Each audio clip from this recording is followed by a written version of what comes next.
नमस्कार। श्री हरि विष्णु। आज हम सुनेंगे महाराज शिवी की धर्मपरायणता की बहुत ही प्रसिद्ध कहानी। एक शिवपद नाम का राज्य था जहाँ के राजा थे शिवी। राजा शिवी की धर्मपरायणता, उदारता, दयालुता एवं परोपकार की ख्याति पूरे ब्रह्मांड में गुंजित हो चुकी थी। उनकी यह ख्याति स्वर्गलोक में भी पहुंच गई थी। स्वर्गलोक में इंद्र और अग्निदेव ने शिवी की प्रशंसा सुनी। उनकी प्रशंसा सुनने के बाद दोनों देवों ने मिलकर उनकी परीक्षा लेने की योजना बनाई। शिवी के गुणों को परखने के लिए अग्निदेव कबूतर बने और इंद्रदेव ने बाज का रूप धारण किया। एक दिन राजा अपने दरबार में बैठे थे, तभी एक कबूतर उड़ता हुआ उनकी गोदी में आ गिरा और अपनी रक्षा के लिए प्रार्थना करने लगा।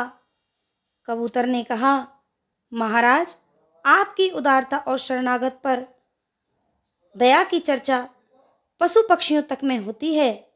मैं भी आपके राज्य में निवास करने के कारण आपकी प्रजा और अभी आपका शरणागत हूँ।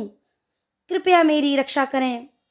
शिवी ने कबूतर को निश्चिंत रहने का वरदान दिया और उनसे वचन रूप में कहा कि मैं हर हाल में आपकी रक्षा करूंगा। राजा ने जैसे ही वचन दिया तभी वहां एक बाज आ पहुंचा और शिवी से कबूतर को वापस करने की मांग करने लगा। बाज ने कहा, महाराज, यह कबूतर मेरा आहार है। मैं अपने आहार का पीछा कर रहा था। मैंने इस पर प्रहार भी किए।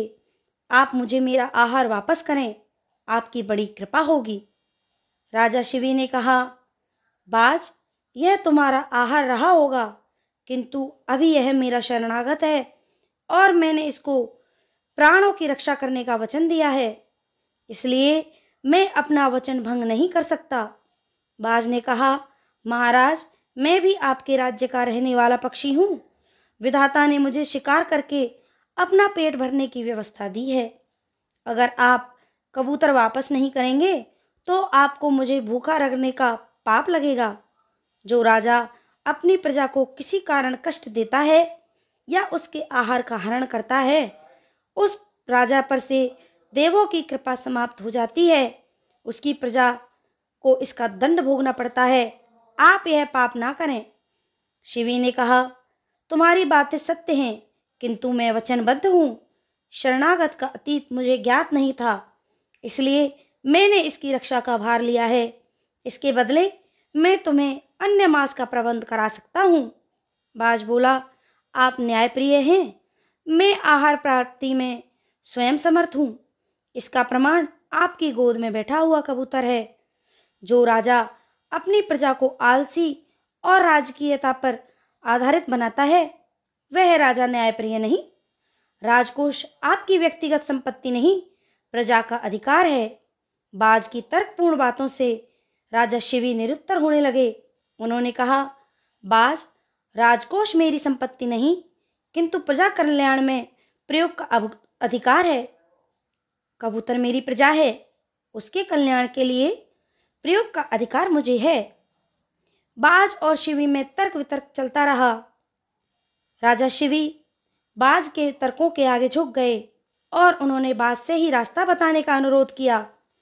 बाज ने कहा, आप राजा और मैं प्रजा हूँ। प्रजा को संतोषजनक पारितोषिक दीजिए। राजा शिवी ने कहा, हर व्यक्ति को सबसे प्रिय उसके अपने शरीर का मांस होता है। मैं कबूतर के बदले अपने शरीर से मांस काट कर दे सकता हूँ। बाज इस पर सहमत हो गया। एक बड़े से तराजू पर एक पलड़े पर कबूतर को रखा गया और दूसरे पर राजा शिवी ने अपनी जंघा से काटकर मांस का एक टुकड़ा रखा, लेकिन पलड़ा हिला भी नहीं। शिवी अपने शरीर से मांस काटकर रखते गए, लेकिन पलड़ा टस से मस न हुआ। अंत में खून से लथपथ शिवी स्वयं उस तराजू पर बैठ गए। उनके बैठते ही पलड़ा झुक गया। आकाश से फूलों की वर्षा होने लगी। इंद्रदेव और अग्निदेव अपने वास्तविक रूप में आ गए। इंद्र ने शिवी का शरीर पहले जैसा कर दिया। देवराज इंद्र ने कहा, राजा शिवी, आपकी दानशीलता अद्भुत है। एक शरणागत पक्षी को दिए अभयदान के बदले आपने अपना शरीर समर्पित कर दिया।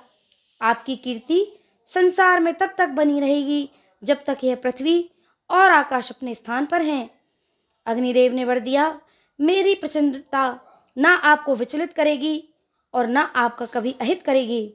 देवता शिवी को वरदान देकर स्वर्गलोक चले गए।